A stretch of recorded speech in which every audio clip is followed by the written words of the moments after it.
Hi, I'm Donna Wilder. And I'm Janie Donaldson. Welcome to Quilt Central. Dolls are always a favorite no matter what your age, and we're going to be decorating an entire room around the doll theme. Stay with us and watch how we doll up our room. Funding.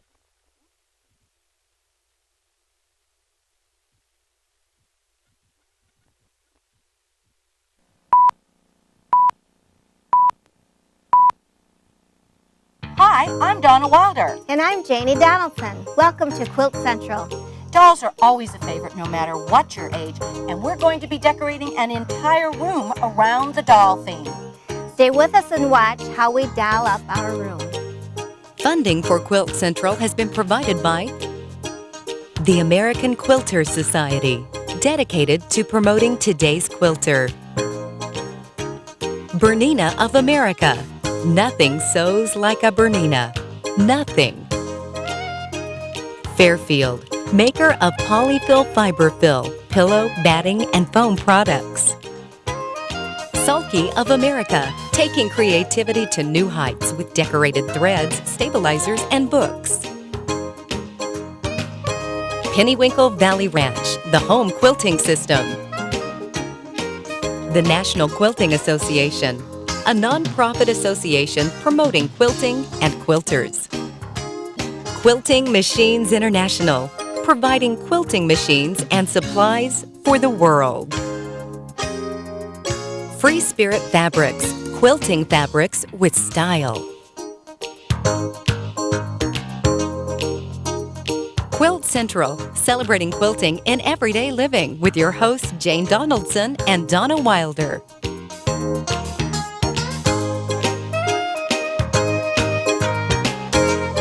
The decorating we're going to do this time is going to be in the little girl's room. Let's take a look at what it looked like on the before picture. Now, let's see what has happened when we've transformed this room into a little girl's delight. Basically, we're using a one fabric as the main theme. The fabric has little dolls on it, and the bed cover is made from that. We then added a decorative quilt over the top to give it a little more balance and add some interesting fabrics and colors into the overall theme. We've created some shams, some pillows. We've added those into baskets, a little doll's bed. We've created a tiny comforter to give you a wonderful feeling if you need a little toasty cover in the evenings. You'll notice too that we've used dolls as decorative elements throughout the room. And last but certainly not least is this charming little wall hanging that we're going to be working on today. So let me show you exactly how we're going to make that. The first thing that I want to show you is how easy this is going to be. This is almost like painting with numbers. And I don't know if any of you are like me, but this was one of my favorite projects when I was little. Perhaps that was the beginning of my creative bent, by painting by numbers. But we're going to do fabric by numbers. So we have our pattern design here, and we're going to start with that. The first thing you need to do is to create that design on a fusible paper. Your fusible papers have a web on the back of them and a paper on the other side. We're going to remember that we're going to do all of our drawings from the wrong side. So you can either use a light box to trace your pattern designs, or what I like to do is to take it over to the window, and then I line up my piece, and I've got it reversed. Actually, it goes like that, reversed, so that I trace it like that, and then I come back and I'm ready to cut out all of my pieces. You take your paper web and you put it onto the fabric. Now the beauty of doing this is you can see where the design is going to fall. Now remember, you are fusing to the back side of your fabric. Here is the right side, and we're fusing to the back. But I can see very carefully how those flowers are going to fall, and I'm going to fuse my paper right on top of that, so it'll have a very attractive look when I turn it over. So then I would take my design and I'm going to then cut it out so that we have all of that ready. This is quick applique because all of it is done by fusing. There are no edges to turn under, and for those of you who are just beginning, this is a great project. it's also a wonderful project for children to work with. So I would continue cutting all the way around, and my design would then fit into the shape there. Now let's get started. What I'm going to use is a Teflon sheet. This is wonderful to do your fusing on because it adheres to only the fabric. It does not adhere to the surface. So I'm going to start by building a few of the elements that we want to start with. So I'm going to begin with the basket because this one will go on over some of the other elements. So I place that on, and then I'm going to start by adding the bottom ridge on that one. We do this, and then I would heat that down, and then I'm going to add the next little basket rung that goes up on the top, which is here, and I'll add that one. And I think that when I bring the flowers into that, so that they will fit just like this, and the basket's going to come up around, so it looks like they're actually flowing out of there. So once again, I will press this. I don't like to do too many elements at one time, because if you do, oftentimes they'll slip, and you'll want to be sure that, now I'm going to wait for this a little bit later on because the arm has to go in there. You follow these step-by-step procedures that you need to do. Now, now you'll notice that on this one, I have not taken the paper off of the back. So what I need to do on that one is to crack the paper. I find to get the paper off, I use a pin, and crack it through like that. It just opens it up. Sometimes it's difficult to get to the edges, so this is a quick way of doing it. Another way that I find is also helpful is if you bend it and just twist it like this, and that easily opens up the section that you're trying to remove, so you can remove it this way as well. So now let's begin building up our design. The first thing we're going to do is place the skirt into position there. And then the next thing I'm going to need to do is to add my apron on there. So I'll take the paper off of that one. And we continue building. This is a process of adding from the bottom up. And I'll get that into position, and I can see right away that my sleeves will need to be in place. So I'll put one there, and then I'll put my other one here. And again, this paper, I'll remove that, placing that one. And then we have the top of the, oops, I have my apron too low. That's what's causing the problem there. So we bring that up, get those sleeves in place. And then we've added a little bow here on the top that goes right beneath there. So we start. This is kind of fun to just keep moving the pieces into position. Now I have to go back and place the basket that I did earlier, and that one's going to go right there. And I'm going to slide the arm in as we do. This is ready to go, and let's see how that one comes. And I'm going to see that goes right up underneath there. And if I put that like that, and then my little basket handle comes right up over. I think that's looking pretty good there. So I think what I'll do at this point is to press down and get that all into position. There we go. So I'm going to gently press down on this and have that all set there. Now the next thing that I'm going to do is to add the, oops, I forgot the other arm now. Here again, if you need to, you can just take this because it's not going to adhere to the Teflon, so I can just slide that up there and place my arm back underneath as we're doing here. Get that one into position. And I realized that I didn't take the paper off of the back of this one, so I'm going to crack that once more so that we get that. You know, it's so hard sometimes to be sure that you've got all of the paper off. I'll need to do the pin on this one because I can't seem to make that crack. Get that open there. We'll bring that out.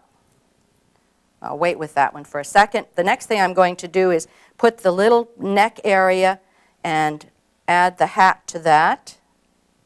As we're doing here, bring this down a little bit. Get that into position, and once again, press down on that. Once you've completed all of that, the next step is to put it onto your background fabric. Now you can see we have a different version of it here. Now, we've created a little bit more colorful version on this one, but we're also going to show you that instead of doing your borders as we have done them here, we're going to show you that you could create borders that are a little bit different. This one would have a mitered edge to it, where we would turn under and stitch on the diagonal so that we would have a bias edge just like this coming from there, and we would put the bias of this one coming down on the other end, and it would go together with a lovely bias closure and create a slightly different framing, but yet workable because of the colors that we're using in the room. And now let's go to Jane, who's going to show us how we machine quilt this on the long arm quilting machine. This is Nancy Knaus from Pennywinkle Valley Ranch. Hi, Nancy. Hi, Janie. How are you today? Doing great, thank you. You know, I think the first time that I met you was at the Machine Quilters Showcase. And I saw this and I was very impressed. Thank you. Could you tell us a little about it? Sure. What we have developed is a machine quilting system that you use your home portable sewing machine. All you have to do is set your sewing machine on a carriage, set your quilt in, and you're ready to quilt. You know, I have always said that no woman's quilting or sewing room is complete without some sort of quilter. And this seems to fit that bill really well. Oh, it is. It's pretty easy to use and doesn't take up much room in your home. I would love to see it sew. Can you show us some things? Sure, I can. What I do is I will either follow the design or the pattern on the quilt that I have. On this little bush, I will make like little follow the leaves, like if it's a little bush. Make some little stems in it. You know, And you control your own stitch length too, so Yes, you I can do. do a nice normal size stitch and that you can. And then also you can have the little fence where you can make bricks. You know, just go in and out. So that way you've got some brick. And then also you can sew along on the seams. Go on to alongside, outline her dress. You can go around to outline her little basket.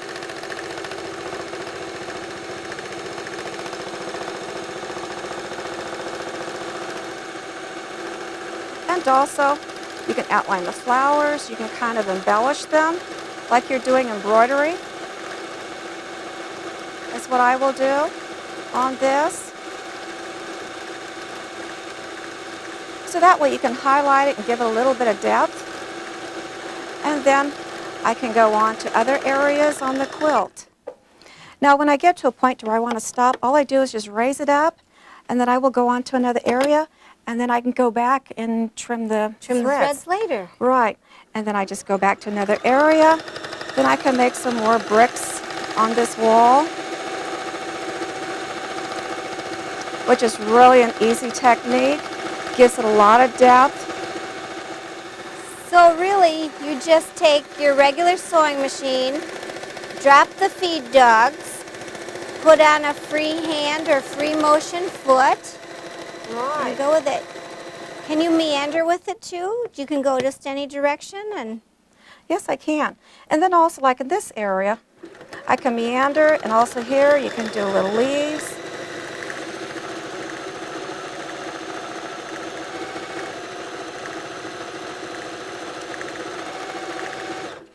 And then like I will lift this up, I can go over here to the border, and then I can do some meandering.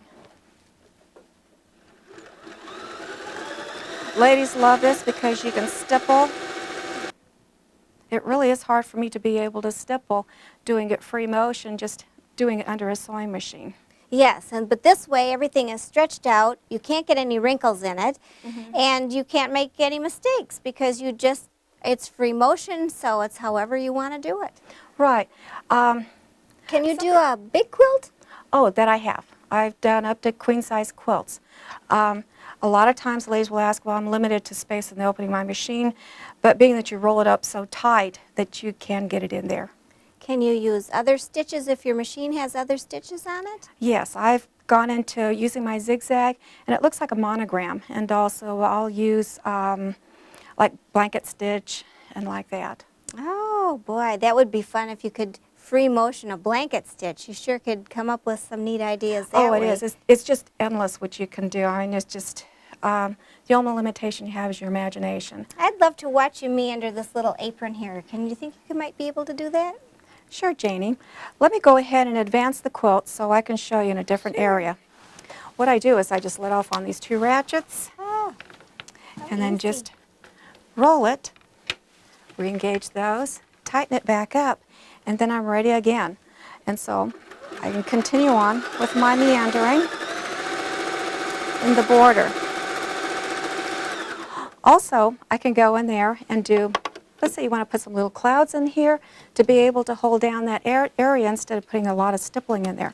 So what I'll do is I'll get this out of the way. Just so fast and easy. Right to the next spot. Just go on to your next spot. And then once I do that, I will go ahead and I will make just some little clouds. So that way you'd be able to attach your, How creative. your quilt in that area.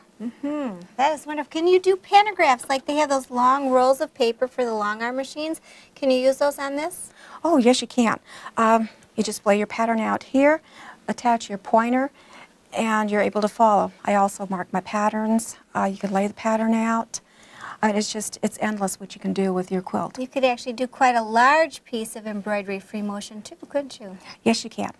How wonderful. I tell you, there is so many things. This is just an endless add-on thing to your own sewing room. Thank you so much, Nancy, for coming and showing us this. Sure, you're welcome, and thank you for having me. Whether you collect them or make them, dolls are great fun to have around. And my guest is going to share some with us.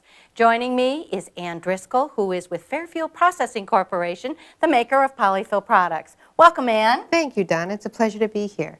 Today I've brought with me 2 dolls.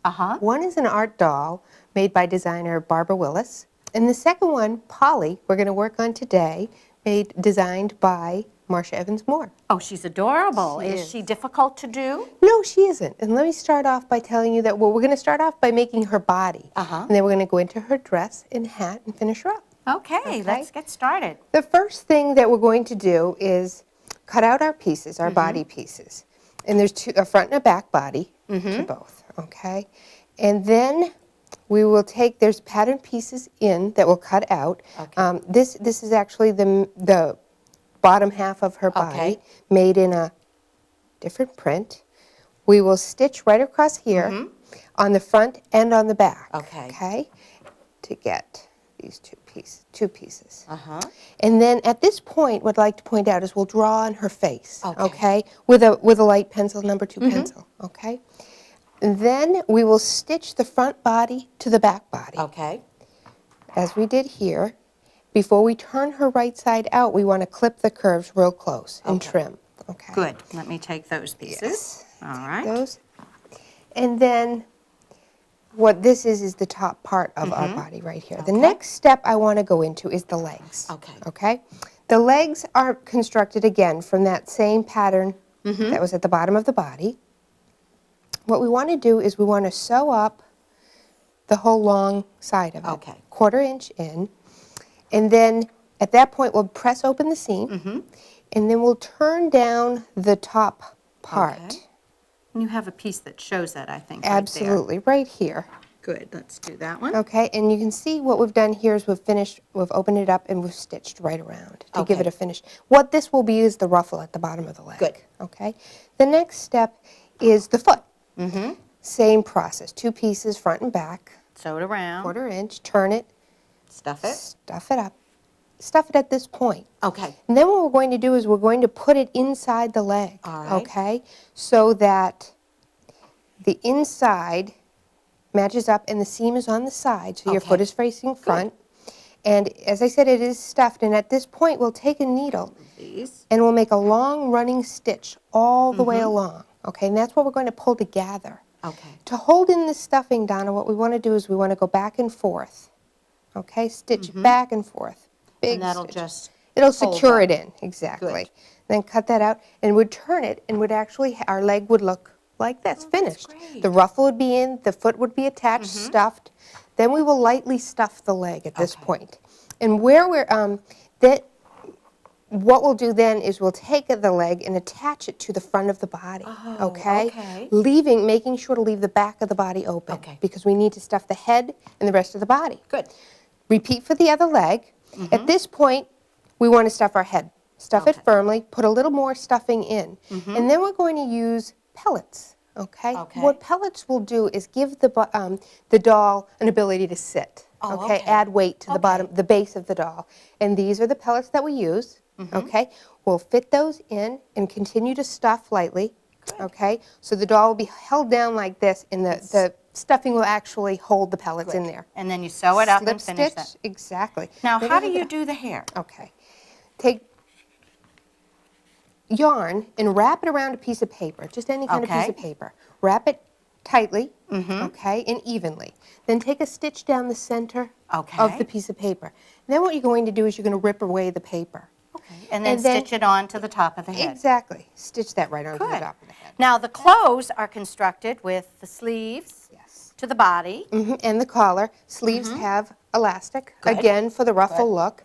Waistband. And I love what you did with this little apron here. Isn't this cute? That is attached to the bottom of the skirt, the skirt part. Gathering the skirt. And we would put it on the bottom here, attach it to the bodice, and there you have your finish. And then you can add trims. You can make your little kind of pilgrim sort of hat to go with by it. adding a ruffle. And there you have, and you add anything else you'd like, and there you have Poly. Well, it's great. And I want to thank you for joining me today and showing us this. Thank you very much. Great. This is my friend, Dee Pittham, and she is president of the National Quilting Association. Hi, Dee. Hi, James. How nice are ya? to be here. Oh, I'm so glad you came. We'd like to know a little bit more about what NQA is and what they do. Oh, the National Quilting Association started about 30 years ago by 7 ladies who started it through their local sewing group. That's why our office is in Baltimore, because that's where they were. We are focused basically on education. So you're education-based. We have a lot of programs for our members. We have a grants program, which is one of our good focuses. Anyone can apply for a grant if they get their application in by the 15th of October. And what do they usually apply? What do they do with the grant once they get it? They either do charity work, they work with the elderly. It can be from anywhere all around the country. That's an excellent program. We recently donated to the Illinois State Museum to purchase Amish quilts for their exhibits. Okay, now, how do people find the NQA show or find out about you? They can go to our webpage. All the information is there, all about our Certified Judges Program, our Certified Teachers Program. That's right. Everything's You have there. the Certified Judging Program, and that's hard to find. It's quite a program, and it's one of our oldest programs. They can go to the webpage if you're having a show. You can find judges in your area to come and judge your show. That's good information to know. How do you join, or what do you get for it if you join? Well, how would it help me if I joined? The education programs are for our members. We have a magazine which comes out quarterly, very nice magazine. We have a new publication chair, and she's given it a new look, new modern look. So it's a magazine, really. Right. It's more a journal. There aren't patterns in it. You won't find any quilting patterns. Basically, there are stories about quilters and about our programs. Some secrets from behind the scenes. Yes. Yes. It's a very nice book. I think it could measure up to any book on the newsstand. Now, does this show have vendors or show quilts, or how big of a show is this? It's a pretty big show. We have vendors. Yes, we take the first 500 or 425 quilts. We either hit our deadline or the number of quilts. We have teachers. We have a little quilt auction, which the proceeds benefit our grants program. People can donate money to our organization if they'd like to, and they can gear it to where they want it to go. Well, they probably do, because it's always an education-based show, so that's very important. It can either go to grants or our heritage program, which is more history. Now, you just had a show. We just had a As show in this is Tulsa. an annual show, so Right. where is your next one? Our next show is in Charlotte, North Carolina on Oh. June 27th through the 30th, I've 2002. never been there, so Neither I have would love I. to I'm go. excited. I know. I would love to go there. Plan to go early. We have our board meeting there earlier to visit the show site, so I'm excited about So you'll going. get to see a little of the Get to see city it twice. too. What a wonderful city to go to. Right. Well, 2002, the NQA show will be in Charlotte, North Carolina, and the theme of that show is Patterns of Our Lives.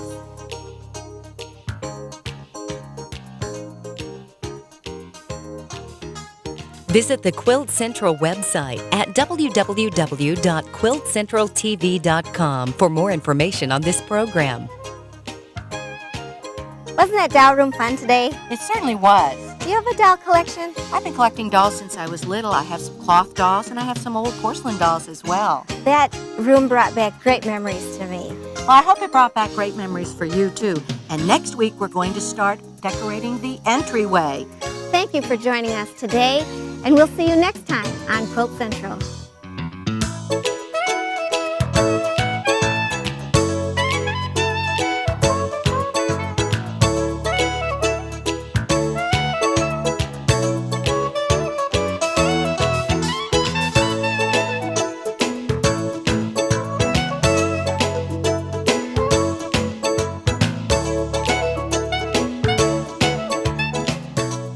Funding for Quilt Central has been provided by the American Quilters Society, dedicated to promoting today's quilter. Bernina of America. Nothing sews like a Bernina. Nothing. Fairfield, maker of polyfil fiberfill, pillow, batting, and foam products. Sulky of America, taking creativity to new heights with decorated threads, stabilizers, and books. Pennywinkle Valley Ranch, the home quilting system.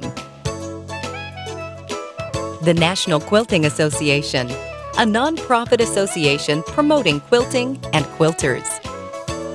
Quilting Machines International, providing quilting machines and supplies for the world. FreeSpirit Fabrics, quilting fabrics with style.